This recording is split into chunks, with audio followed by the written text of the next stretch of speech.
Rzadko zastanawiamy się nad tym, jak olbrzymi potencjał tkwi w zwykłej talii 52 kart.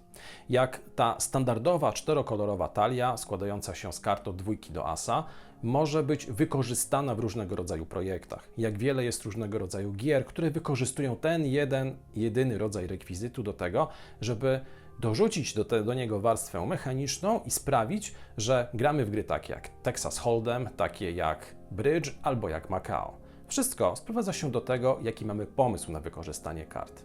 Są gry, które wykorzystują rekwizyty w postaci kart w zupełnie innych celach. Często jest też tak, że mamy karty customowe, które nie są tymi standardowymi znanymi stali. Ale możemy też wykorzystać tego typu talię do napędzania mechanicznie, do wspierania mechanicznie pewnych elementów projektów planszowych. I dzisiaj o jednym z takich projektów.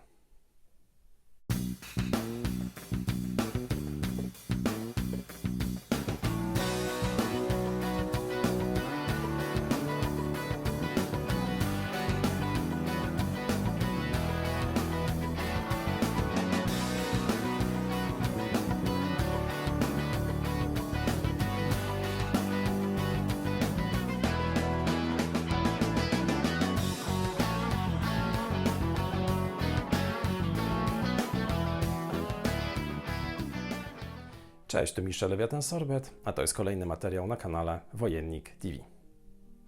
Zapraszam dzisiaj do obejrzenia kolejnej recenzji prototypu, który przyniesie nas do świata magii, czarów, ale jednocześnie konfrontacji rycerzy, którzy wędrować będą po mrocznym świecie zbudowanym z różnego rodzaju, wydrukowanych przez nas i złożonych komponentów. Będzie to bowiem prezentacja prototypu gry pod tytułem Rycerze Śmierci. Rycerze Śmierci to kolejna gra, która ukaże się nakładem wydawnictwa Bears Workshop, znanego z wcześniejszego Raven Manor. Za projektem stoi Michał Zaczek. Gra ma być zasadniczo dla 1 do 4 graczy, a czas rozgrywki powinien wahać się od 15 do 60 minut. Rycerze Śmierci w odróżnieniu od Raven Manor nie będą jednakże grą, która zostanie wydana w pełnej wersji, będzie to bardziej projekt print and play. W związku z tym gracze będą mogli pobrać lub otrzymać zestaw plików i na tej podstawie dokonać wydruku komponentów potrzebnych do tego, żeby w Rycerzy Śmierci zagrać. Jeśli dokonamy przeglądu komponentów, które składać będą się na tę grę, to okaże się, że poza elementami, które będą wymagać faktycznie złożenia i wykorzystania, podstawowym rekwizytem, z jakiego będziemy korzystać, jest standardowa talia kart. To jest powód, dla którego na początku tego filmu nawiązywałem do talii kart, bo mechanika Raven Manor bazuje na zagrywaniu kart. Na kart, które jednakże poza swoją wartością, a więc poza przypisaną siłą karcie związaną z tym, jak wygląda nadrukowana na nich liczba lub figura, będziemy jednakże wykorzystywać te karty również nie tylko w ten sposób, ale również w celu aktywowania przypisanych do nich specjalnych zdolności. Każda karta, mało tego, że ma siłę, będzie także mogła być wykorzystywana do odpalenia związanej z nią zdolności w momencie jej zagrania. Te zdolności będą różnorakie, będą z jednej strony przypisane do wszystkich kart, które są w talii od dwójki do asa, ale na polach bitwy, w poszczególnych regionach, do których będziemy wędrować w trakcie bitew, będzie również tak, że specyficzny sposób funkcjonowania będzie posiadać Joker. Joker, który może stać się częścią talii i który może działać inaczej w zależności od tego, jaki scenariusz aktualnie gramy. Idea Rycerzy Śmierci jest taka, że będzie to gra pojedynkowa, będzie to gra bitewna, która to toczona będzie na dosyć małych rozmiarów planszy, która to budowana będzie przez graczy na początku rozgrywki albo w oparciu o predefiniowane scenariusze, albo poprzez konstrukcję danego pola bitwy z wykorzystaniem dostępnych komponentów. Na planszy pojawią się elementy terenu, pojawią się lodowce, góry, być może również inne formacje. Pojawią się także różnego rodzaju miejsca, które będziemy odwiedzać, na przykład nekropolie, cmentarze, gdzie pozyskiwać będziemy kolejne karty do naszej talii. Celem jest pokonanie rywala i docelowo dzieje się to poprzez finalną bitwę, do której dochodzi w momencie, gdy tytułowi rycerze spotkają się na jednym polu. Wtedy następuje finalna bitwa i gracze, zagrywając karty, odpalając przypisane do nich zdolności, dążą do tego, żeby koniec końców zebrać jak najwięcej punktów siły w swojej armii i pokonać przeciwnika. Mamy też troszkę ciekawostek mechanicznych. Mamy również wszechobecne zagrożenie w postaci zamieci, która będzie z jednej strony ograniczać obszar gry w miarę upływu rozgrywki, ale i również w ten sam sposób odmierzać czas. czas, który sprawia, że rozgrywka w Rycerzy Śmierci nie będzie ciągnąć się w nieskończoność, bo koniec końców obszar zamieci stanie się na tyle mały, że skurczy się na jednym heksie w jej epicentrum, co sprawi, że gracze będą zmuszeni uciekać przed zamiecią i finalnie jest to gra, w której do starcia dojść musi. Dzisiaj o tym, jak wyglądają Rycerze Śmierci, czyli jak wygląda prototypowa wersja przekazana mi do testu przez Bears Workshop i przez Michała Zaczka, również pokrótce opis tego, jak gra funkcjonuje, a w ostatniej części filmu krótka opinia, informacja na temat tego, co podoba mi się w tym prototypie, a co uważam, że mogłoby zostać jeszcze dopracowane. Zapraszam. Poniżej rzut oka na prototypową wersję Rycerzy Śmierci. Rycerze Śmierci będą grą print and play, w związku z tym, co dzisiaj Wam pokazuję, to jest wyłącznie wersja wstępna, wydrukowana na podstawie założeń przygotowanych przez Bears Workshop, przez Michała Zaczka, przekazana mi przez wydawnictwo dla potrzeb wykonania testów oraz przygotowania tego materiału. Finalna wersja tego, jak będą wyglądać komponenty składające się na Rycerzy Śmierci, w tej wersji, jak i również wszystkich komponentów dodatkowych, które zostaną dorzucone do tej gry w trakcie trwania kampanii lub po jej zakończeniu, to już jest troszkę inna kwestia. Ta gra może jeszcze ewoluować i to, co dzisiaj Wam pokażę, może odbiegać od tego, co finalnie trafi w ręce graczy. Ale powinno to być mniej więcej tego kalibru i powinno w tym momencie pozwolić na opowiedzenie chociaż ogólnie o założeniach podstawowych, jakie będą rządzić rozgrywką w Rycerzy Śmierci. Rycerze Śmierci to gra pojedynkowa, przeznaczona zasadniczo dla 2 graczy, choć możemy zagrać również w gronie 4 graczy, a potencjalnie również w gronie 3. Być może nawet będą scenariusze solo pozwalające na rozgrywkę solo. Więc w praktyce to jest gra pojedynkowa, która powinna się skalować w zależności od scenariusza, który zostanie zastosowany do przygotowania gry. Bo jeżeli mielibyśmy w bardzo dużym skrócie powiedzieć o tym, jak wygląda sama rozgrywka w Rycerzy Śmierci, to trzeba powiedzieć, że podstawowym celem w rozgrywce będzie pokonanie naszych rywali. Każdy z graczy wcieli się w rolę jednego wojownika, jednej postaci i pobierze specjalny arkusz tejże postaci z informacją o tym, jakie nosić będziemy imię, czy też jaki jest nasz przydomek lub funkcja w świecie, w którym osadzona jest gra. Każda postać posiada unikatową zdolność, określoną na planszetce swojej postaci. Posiada również ściągawkę mówiącą o tym, jak będą wyglądać efekty kart, które są zagrywane w trakcie trwania rozgrywki. Bowiem grając w Rycerzy Śmierci, poza elementami, które wchodzą w skład gry, które pobierzemy lub też otrzymamy w formie plików gotowych do wydruku, będziemy także potrzebować talii kart. I to jest standardowa talia kart, z której to przed rozpoczęciem partii trzeba będzie po pierwsze wyjąć jokery, o ile nie są one używane w tym scenariuszu, który będziemy rozgrywać. Jeśli są, to wtedy one powinny stanowić element gry. Powinniśmy również umiejscowić w przygotowywanej talii po 13 kart każdego koloru, który to będzie wykorzystany per gracz. A więc każdy gracz powinien pozyskać karty jednego konkretnego koloru z 4 dostępnych w standardowej talii.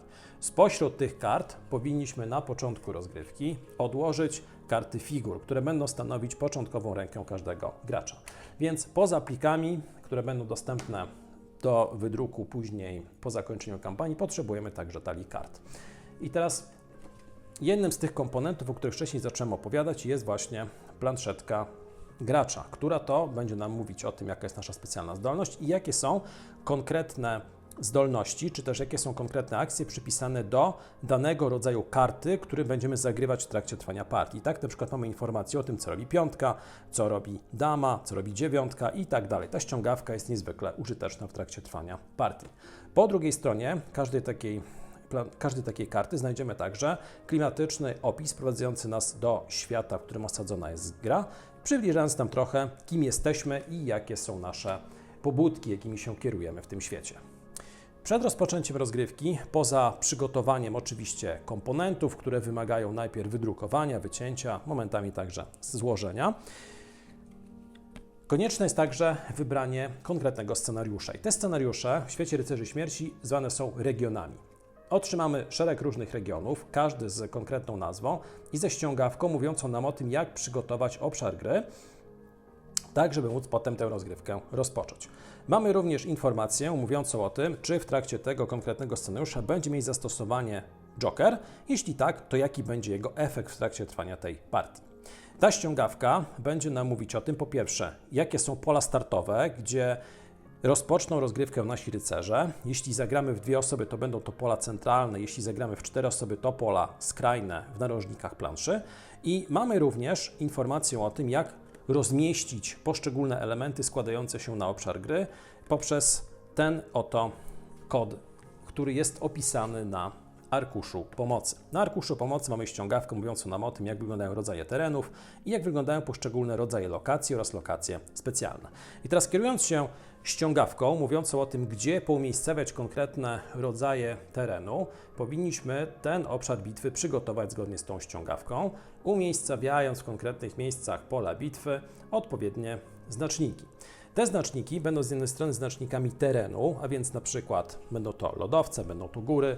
Każdy z rodzajów terenu będzie mieć oczywiście konkretną zdolność lub konkretne zasady, które regulować będą na przykład wpływ na ruch i które skutkować będą na przykład zakazem wchodzenia na dane pole albo koniecznością odrzucania kart z ręki w momencie, gdy tam wejdziemy.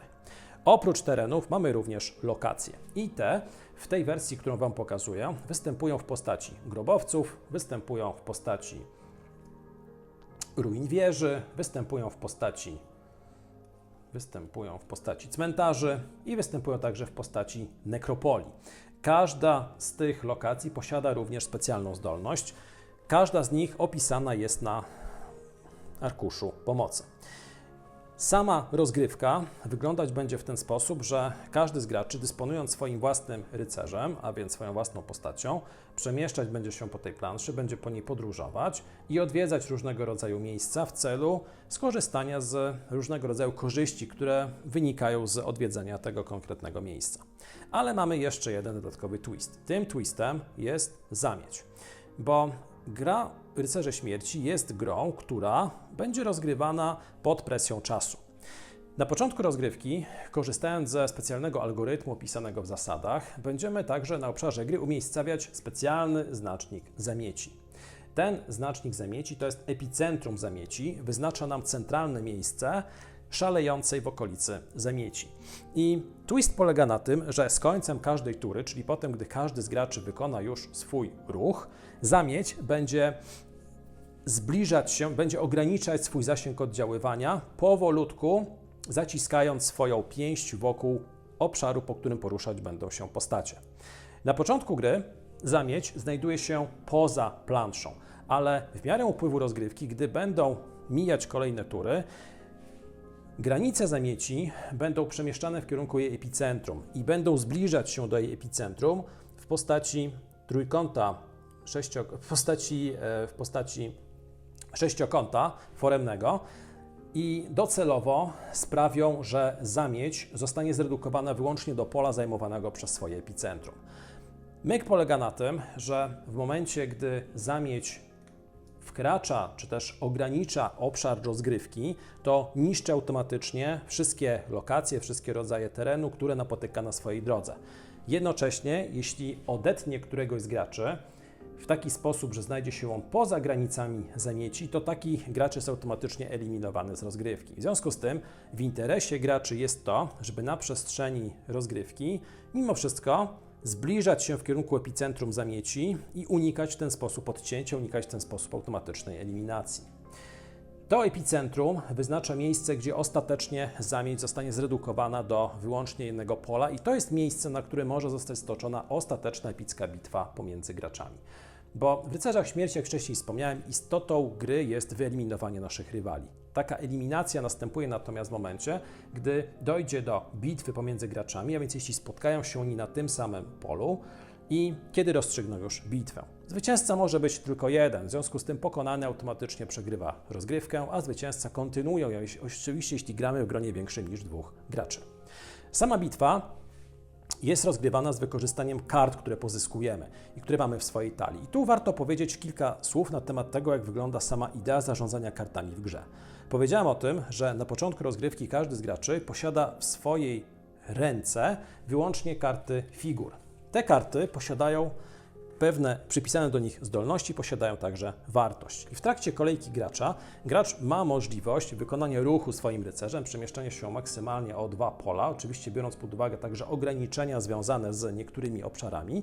Może w trakcie tego ruchu odwiedzać lokacje, np. grobowce, cmentarze, nekropolie, gdzie ma możliwość dokonywania przeszukiwania i pozyskiwania nowych kart do swojej ręki. W momencie np. odwiedzenia grobowca gracz odsłania górną kartę stali i może taką kartę pozyskać do swojej ręki. To, czy może to zrobić automatycznie, czy wymaga to z jego strony dominacji, a więc dodatkowego wykorzystania kart na ręce, jest uzależnione od koloru dobranej karty. Jeżeli karta jest w kolorze gracza, czyli w kolorze kart wykorzystywanych przez gracza, to może być ona automatycznie dołączona do ręki takiego gracza bez dokonywania żadnych dodatkowych czynności. Dla odmiany, jeśli dobrana karta jest kartą koloru przeciwnego albo jednego z przeciwnych, to żeby taką kartę móc dodać do swojej ręki, gracz musi zagrać jedną z posiadanych przez siebie kart o wartości wyższej albo równej od karty dominowanej. Taka karta jest następnie przekazywana na stos kart odrzuconych, zwany grobem, i taka karta, o ile nie jest to karta figury, będzie definitywnie stracona dla gracza. Na początku kolejki bowiem każdy gracz odzyskuje z grobu wszystkie swoje karty figur, ale wszystkie pozostałe, które tam się znajdują, tam wcale nie są zwracane, one pozostają w grobie. W związku z tym gracze, poruszając się po planszy, odwiedzając różnego rodzaju miejsca, które to w momencie odwiedzenia będą usuwane z planszy, będą mogli wzmacniać swoją rękę, dorzucając do niej dodatkowe atuty. Oczywiście te atuty nie będą potrzebne tylko w trakcie ostatecznej bitwy, bo w trakcie tury gracz może przed ruchem, w trakcie, a nawet po nim, zagrać jedną kartę ze swojej ręki, wcielając w życie jej efekt. No a efektami kart mogą być na przykład zmuszenie przeciwnika do odrzucenia karty z ręki, to może być niszczenie kart, to może być odzyskiwanie utraconych kart. Wszystko to opisane jest na arkuszu pomocy gracza. Koniec końców, gracze, spotykając się w jednym miejscu, doprowadzają do ostatecznej bitwy, w trakcie której gracze zagrywać będą ze swojej ręki pojedynczo naprzemiennie karty w celu rozstrzygnięcia efektu takiego starcia. W momencie, gdy dochodzi do takiej bitwy, to gracze wykorzystują karty, które mają na swojej ręce i będą je zagrywać jedna po drugiej, wcielając w życie ich efekt. Część z nich może na przykład powodować stopowanie zdolności zagranych przed momentem karty. Niektóre mogą prowadzić do niszczenia wybranych kart, a więc do ich odrzucenia z obszaru kart wyłożonych przez rywala. Koniec końców, gdy gracze zejdą ze swoich wszystkich kart, albo gdy któryś z graczy już jakiejś karty nie chce zagrać, potencjalnie, teoretycznie jest taka możliwość, to następuje sumowanie wartości wyłożonych przez graczy kart i gracz, który posiada wyższą wartość zagranych kart, zostaje zwycięzcą bitwy. Jeżeli gramy więcej niż 2 graczy, to na tym etapie zwycięzca odzyskuje swoje zagrane karty, może także wstrzesić dowolną kartę i gra jest kontynuowana do momentu, gdy nie dojdzie do kolejnej bitwy, starcia z kolejnym graczem. Jeśli natomiast była to rozgrywka dwuosobowa, to kończy się ona na tym etapie zwycięstwem tego z graczy, który zwyciężył także w bitwie pomiędzy tymi 2 graczami. To, co będzie na pewno różnicować rozgrywki w Rycerzach Śmierci, to jest kwestia z jednej strony dostępnych postaci. Na chwilę obecną w tym prototypie mamy 4, każda z unikatową zdolnością, ale i również przede wszystkim regiony. Każdy z nich posiada inny układ elementów na planszy, każdy z nich może także powodować, że Joker znajdujący się w talii będzie posiadać inną zdolkę. Może być też tak, że docelowo na tych regionach pojawią się zupełnie inne rodzaje terenu, inne lokacje, każda z nich wpływająca na to, jak będzie wyglądać rozgrywana na takiej planszy partia. To mniej więcej tyle, jeśli chodzi o aktualne założenia projektu Rycerze Śmierci i podstawowe zasady. Te zasady mogą jeszcze ewoluować, w szczególności jeśli chodzi o detale albo o to, jak będzie również wyglądać lista finalnych komponentów. Zakładam, że ten projekt będzie zresztą rozwijany zarówno w trakcie trwania kampanii, jak i po jej zakończeniu, ale o tym już opowiem może w trakcie podsumowania, bo teraz czas właśnie na ostatni segment filmu, w trakcie którego już zaproszę Was do swoich przemyśleń. Chciałbym opowiedzieć Wam, co mi się podoba w tym projekcie, co przypadło mi do gustu w trakcie testów, a co uważam, że mogłoby zostać jeszcze poprawione lub gdzie na chwilę obecną widzę słabsze punkty samego pomysłu. Z projektami print and play bywa bardzo różnie. Czasami są to gry faktycznie mocno dopracowane, gry dopieszczone, gry niezwykle grywalne, wciągające, które jakościowo nie odbiegają od gier, które są wydawane własnym sumptem lub które są wydawane nawet przez dużych wydawców. To są często projekty bardzo przemyślane, to są często projekty, którym autor poświęcił bardzo wiele czasu i dopieścił je mechanicznie, testując przez wiele miesięcy, nawet wiele lat, jak funkcjonują różnego rodzaju niuanse z nimi związane. Na drugiej stronie skali są także projekty zupełnie niedopracowane. Projekty, które stały się grami print and play dlatego, że ktoś miał jakiś pomysł i uznał, że dobrym pomysłem będzie udostępnienie szerokim masom danej gry. Rycerze Śmierci są projektem znajdującym się blisko tego pierwszego fragmentu skali, a więc gry mocno dopracowanej, gry bardzo pomysłowej i przemyślanej, gry z dużym potencjałem. Mówię o tym w pełni świadomie, bo miałem przyjemność testować Rycerzy Śmierci na przestrzeni ostatnich tygodni, ale miałem też przyjemność dyskutować z Michałem Zaczkiem od długiego czasu na temat tego projektu i wiem, jak dużo serca on oraz cała ekipa stojąca za tą grą w ten projekt włożyli. Wcześniej, współpracując przy przygotowaniu Raven Manor, ale wyłącznie w tym aspekcie bardziej medialnym, kiedy opowiadałem Wam o tym, jak gra wygląda, kiedy również opisywałem swoje wrażenia w mediach społecznościowych, a nie w trakcie projektowania gry, bo tym oczywiście zajmowało się Bears Workshop i sam Michał Zaczek, też miałem przyjemność widzieć, jak ewoluuje projekt i jak gra przeistacza się w o wiele bardziej wartościowy produkt niż na początku ta gra, niż na początku. Ta gra na początku wyglądała inaczej niż została finalnie wydana i ewoluowała na przestrzeni kolejnych testów na podstawie również informacji zwrotnej od graczy. I Rycerze Śmierci są podobnym projektem, w tym sensie, że jest to projekt, który też ewoluował i który dalej będzie ewoluował, czego jestem w pełni świadomy. Nawet na moment kręcenia tego materiału jestem przekonany, że to, co dzisiaj Wam pokazałem i o czym dzisiaj opowiadam, jeszcze ulegnie zmianom, zanim gra zostanie finalnie wydana. I bardzo dobrze, bo dzięki temu projekt będzie dostosowywany do informacji zwrotnej ze strony testerów, ze strony osób, którym gra została udostępniona i stanie się jeszcze lepszym projektem, stanie się jeszcze lepszą grą. Więc przechodząc teraz do opisu tego, co uważam o Rycerzach Śmierci, chciałem dokonać tego typu krótkiego wstępu, bardziej mówiąc o tym, jak postrzegam samo podejście do prowadzenia projektu przez Bears Workshop i przez Michała. To jest bardzo otwarta ekipa, która słucha graczy, która ma masę ciekawych pomysłów i potrafi je później przełożyć na interesujący produkt. To mi się podobało w Raven Manor i to tak samo jest również cechą tego projektu w kontekście Rycerzy Śmierci. Skoncentrując się teraz już stricte na samej grze, to co mi się podoba, to jest oprawa wizualna i klimat gry. To jest gra utrzymana w specyficznej kolorystyce, black and white. To jest gra, w której w zasadzie te elementy kolorystyczne będą tylko okazjonalnie pojawiać się w grze, na przykład w kontekście postaci, w które możemy się wcielić, które rzeczywiście mają kolory, arkuszy pomocy, ale sama plansza to w zasadzie jest czerń i biel. I to mi się bardzo podoba. To jest bardzo minimalistyczne podejście, ale sprawia, że gra staje się niezwykle elegancka wizualnie i jednocześnie dosyć mroczna. Ten klimat konfrontacyjny, klimat pojedynku pomiędzy graczami w ciemnym, w tajemniczym, przepełnionym cmentarzami, grobowiskami świecie ma swój urok i sprawia, że kiedy gra się w Rycerzy Śmierci, to ten tytułowy motyw śmierci, który pojawia się w nazwie gry, jest faktycznie obecny. To mi się podoba, bo dzięki temu produkt jest spójny, produkt jest jednocześnie dosyć klimatyczny i mimo, że jest to gra print and play, to te komponenty, które otrzymałem do testów, spełniają standardy lat 90. albo 80. i jakościowo wyglądają naprawdę bardzo poprawnie. W związku z tym, jeśli zostaną one jeszcze dopieszczone wizualnie i w momencie, gdy zostaną przekazane graczom wspierającym projekt, to niewykluczone, że gra również będzie wizualnie po wydruku wyglądać momentami bardzo podobnie nawet do produktów, które są wydawane dzisiaj.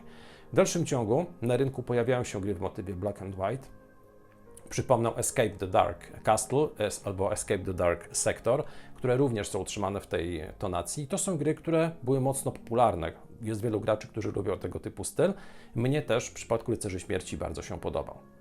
To, co podoba mi się również w kontekście Rycerzy Śmierci, to jest pewien minimalizm komponentowy. To znaczy, że gra ma pomyślany rdzeń mechaniczny w taki sposób, żeby był on dosyć przystępny, żeby był on dosyć prosty do okiełznania i do nauczenia, ale pozwala nadbudowywać wokół tego rdzenia różnego rodzaju elementy, które sprawiają, że gra otrzymuje dodatkowego kopa, zwiększa się jej regrywalność i jednocześnie zwiększa się jej głębia. A więc mamy pewien core mechaniczny, bardzo prosty, bardzo pomysłowy jednocześnie, a później mamy różnego rodzaju elementy, które sprawiają, że gra nabiera charakteru modularnego. Wystarczy wspomnieć o tym, że bez końca można dodawać kolejne scenariusze, tworząc różnego rodzaju nowe lokacje, tworząc różnego rodzaju nowe formy terenu, dorzucając nawet dodatkową analogiczną planszę, poszerzając pole bitwy. Można w związku z tym w bardzo różny sposób, w bardzo prosty sposób sprawiać, że Rycerze Śmierci będą grą, która będzie zawierać w sobie niewielką liczbę komponentów, ale bardzo dużo możliwości. To mi się bardzo podoba. Podoba mi się bardzo to również, jak wygląda sam potencjał do rozbudowy tego projektu. Tu można w zasadzie powiedzieć, że nie ma żadnych ograniczeń, bo idea była taka, żeby stworzyć podstawowy rdzeń mechaniczny, do którego można dorzucać później różnego rodzaju elementy różnicujące. I to działa. Działa dlatego, że rdzeń mechaniczny został dobrze pomyślany. I dzięki temu bitwa, jaką rozegramy na jednym polu bitwy, będzie różnić się od innego, inaczej będziemy budować naszą talię, inne będą twisty po drodze do momentu, gdy gracze spotkają się w trakcie finalnej bitwy. Inaczej będą działać miejsca, można dorzucać tam różnego rodzaju klimatyczne lokacje, które będziemy odwiedzać. I w praktyce w związku z tym potencjał do rozbudowy tego systemu jest przeogromny. Można dorzucać różnego rodzaju karty ekwipunku, można dorzucać różnego rodzaju sojuszników, napotykane postacie. Tu w zasadzie ponownie ograniczeniem jest wyłącznie wyobraźnia. A jako, że jest to gra print and play, to gra wprost zachęca do tego, żeby z nią eksperymentować. To mi się mega bardzo w tym projekcie podoba. Podobnie zresztą pozytywnie oceniam sam sposób wykorzystania kart. Na początku tego filmu odwoływałem się do tego, że niezliczona jest liczba gier, które wykorzystują standardowo 52-kartową talię kart plus joker, powiedzmy 54 karty i to tak w praktyce jest. Jest masa różnego rodzaju projektów, lepszych, gorszych, które wykorzystują standardowe karty do napędzania mechanicznie gry. W Rycerzach Śmierci korzystamy dokładnie z takiej talii kart i bardzo prosty zabieg polegający na tym, że każda z tych kart będzie miała podwójne zastosowanie, czyli z jednej strony ma faktycznie siłę, która jest istotna i w kontekście dominowania kart rywala, a więc ich pozyskiwania w trakcie wędrówki, ale również w trakcie finalnej bitwy, powoduje, że taka karta jest atrakcyjna z punktu widzenia właśnie tych dwóch momentów i chcemy ją przetrzymywać, chcemy ją zagrywać w adekwatnej chwili. Jednocześnie każda z kart posiada także przypisaną do niej specjalną zdolkę. I tu ponownie można też pomyśleć o wariantach, w których te zdolki będą różnicowane w zależności od rozgrywanego scenariusza. Na przykład możemy wymyśleć sobie lokację, która w momencie, gdy ją odwiedzamy, nagle zmienia sposób funkcjonowania wybranej przez nas karty. Bo czemu nie? I fakt, że te karty mają przypisane do siebie specjalne akcje, też powoduje, że aspekt zarządzania ręką, aspekt zarządzania pozyskanymi kartami nabiera w Rycerzach Śmierci szczególnego znaczenia. Decyzja o tym, które karty zagrać, jak je zagrać, które przetrzymać, które wykorzystać dopiero w finalnej bitwie jest bardzo istotna. Zresztą sama finalna bitwa też jest dosyć atrakcyjna. To jest zagrywanie na przemian kart. Można by powiedzieć, nic interesującego. No ale jest ten drobny twist. Twist polegający na tym, że poza zagraniem karty mamy też przypisaną do niej zdolkę. No i tu zaczyna się całe główkowanie. Czy zagrać w pierwszej kolejności kartę mocną, ale taką, którą nasz gracz może skontrować, czyli na przykład sprawić, że za chwilę nam ją zniszczy. Albo kartę być może, która ma mega fajną zdolkę, ale możemy nadziać się na kontrę przeciwnika, który zastopuje nam tę zdolność, niwelując ją asem albo dziesiątką. Więc tego typu decyzji w trakcie rozgrywki będzie bardzo, bardzo dużo i zarządzanie ręką, zarządzanie kartami w Rycerzach Śmierci to jest clue, to jest absolutna podstawa całej rozgrywki. Wydawać by się mogło mało atrakcyjna, ale w praktyce niesamowicie wciągająca i jednocześnie wymagająca, bo gracze będą musieli uważnie zastanowić się nad tym, jak zmaksymalizować korzyść wynikającą z posiadanych na ręce atutów. To, że ktoś na przykład dobierze 3 dwójki, wcale nie znaczy, że jest na straconej pozycji, bo umiejętnie odpalając te dwójki, korzystając z przypisanej do tej karty zdolności, jesteśmy w stanie uzyskać sporo korzyści i napsuć krwi rywalom. Gra pójdzie w gronie od 2 do 4 graczy, ale jest też mowa o trybie solo, więc być może będzie fajnie działający tryb solo, kiedy będziemy albo realizować jakieś konkretne misje, albo być może wyprawiać się na polowanie i dążyć do walki z jakimś bossem. Tego nie wiem, bo na etapie testów i przygotowywania tego filmu trybu solo jeszcze nie widziałem i nie miałem okazji go przetestować, ale fajnie, że jest również w planach, fajnie, że również on powinien się pojawić. To, co na pewno pozytywnie oceniam, to jest jednocześnie sam czas rozgrywki oraz sam pomysł z zamiecią, która to będzie sprawiać, że gra nie będzie się bez końca dłużyć i nie będzie się zacinać. W grach, w których ganiamy się po mapie albo w których dążymy do tego, żeby podnieść nasze siły do momentu, do którego nie doprowadzimy do konfrontacji, jest pewna pułapka. Pułapka polegająca na tym, że jeśli mechanika nie wprowadza odpowiedniego obwarowania, to jesteśmy w stanie, umiejętnie manewrując, unikać przeciwnika w zasadzie w nieskończoność. I w Rycerzach Śmierci mogłoby być podobnie, w tym sensie, że moglibyśmy bardzo, bardzo długo wędrować po mapie, odkryć absolutnie wszystkie miejsca, które się na niej znajdują, tylko po to, żeby wyczyścić mapę i zbudować gigantyczną rękę kart, a później dopiero dojść do finalnej bitwy, ewentualnie przedłużać ją w nieskończoność. No i to nie byłoby fajne, to byłoby nudne, to byłoby nieklimatyczne, to byłoby jednocześnie mocno frustrujące, w szczególności dla tego, kto ewidentnie zebrał lepsze karty i kto nie jest w stanie złapać rywala, bo ten cały czas jeździ i mu ucieka. Na szczęście w Rycerzach Śmierci tego typu ryzyka nie ma. Partia będzie dosyć krótka, a to za sprawą faktu, że mamy, moim zdaniem, bardzo fajnie wymyślony patent z zamiecią.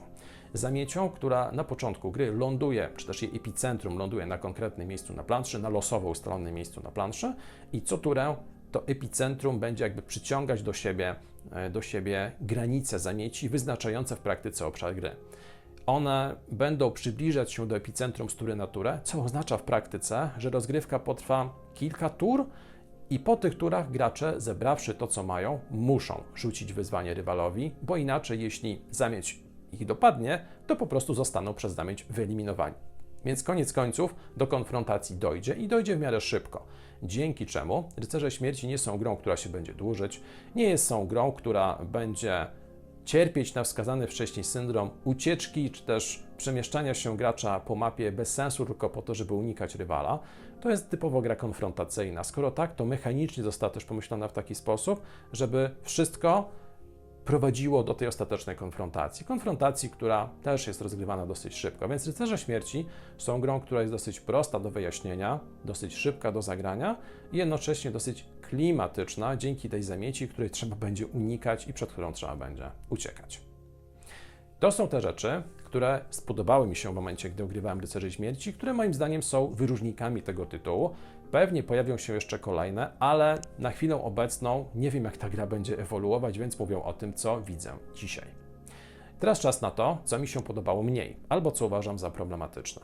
Po pierwsze, zasady. I tu olbrzymi apel do Bears Workshop i do Michała. Pisałem już o tym w offline, pisałem o tym kilkukrotnie przez komunikatory. Zasady powinny zostać dobrze napisane. Na chwilę obecną absolutnie nie są. I nie jest to absolutnie w tym momencie zarzut do Michała lub do całej ekipy, bo mam świadomość tego, że ogrywam prototyp i mam świadomość tego, że zasady będą później doszlifowywane, będą tworzone z udziałem zarówno graczy, którzy dawać będą feedback do dokumentu, którzy będą również dawać pewne sugestie dotyczące tego, co w instrukcji powinno się znaleźć. Jest to bardziej apel o to, aby dobrze odrobić tę część zadania, bo zasady do Raven Manor budzą wątpliwości i może być tak, że część graczy odbija się od Raven Manor dlatego, że zasady nie zostały do końca precyzyjnie napisane. Pisanie instrukcji jest pewną sztuką, pisanie instrukcji nie jest prostą rzeczą, ale w przypadku gry trzeba zadbać o to, żeby zasady były przystępne, zasady też wyjaśniały najczęściej pojawiające się sytuacje i jednocześnie, aby wykorzystywany w instrukcji język pozwalał na dosyć płynne przejście przez cały tekst. I konieczne jest to, żeby Rycerze Śmierci uwzględniali w swojej instrukcji różnego rodzaju niuanse, z którymi możemy się spotkać w trakcie trwania partii. Powinny zostać opisane elementy przygotowania gry, powinny znajdować się elementy dotyczące wyjaśnienia komponentów, tego jak funkcjonuje tworzenie, czy też ustalanie miejsca epicentrum zamieci. To jest niby wydawać by się mogło prosty element, ale budzący wątpliwości. i trzeba go dobrze opisać. Podobnie zresztą jak i wędrowanie po mapie, zagrywanie kart, to jak wyglądają poszczególne mechanizmy przypisane do kart, więc jest dużo rzeczy do zrobienia i na etapie zapoznawania się z instrukcjami prototypu, 2 sztukami instrukcji, muszę powiedzieć, że te 2 dokumenty były napisane bardzo źle. I apel o to, żeby to było o wiele bardziej doszlifowane w wersji finalnej. Wierzę, że tak się stanie, po prostu apeluję.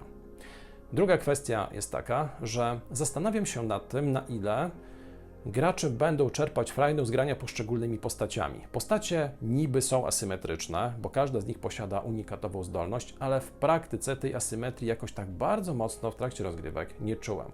Zastanawiam się nad tym, czy nie powinno być tak, że ta asymetria powinna być jednak trochę większa w momencie, gdy gra zostanie już finalnie oddana, czy też przekazana graczom do użytku.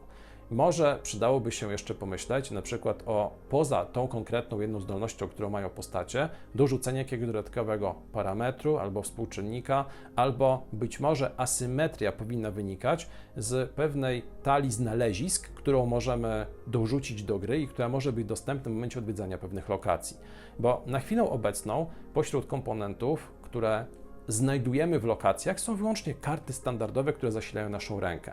Może powinna być też talia kart ekwipunku, które to także będą różnicować postacie, będą powodować, że każdy będzie posiadać coś więcej jest w stanie znaleźć poza 3 kier, 7 pik gdzieś w nekropolii albo w grobowcu.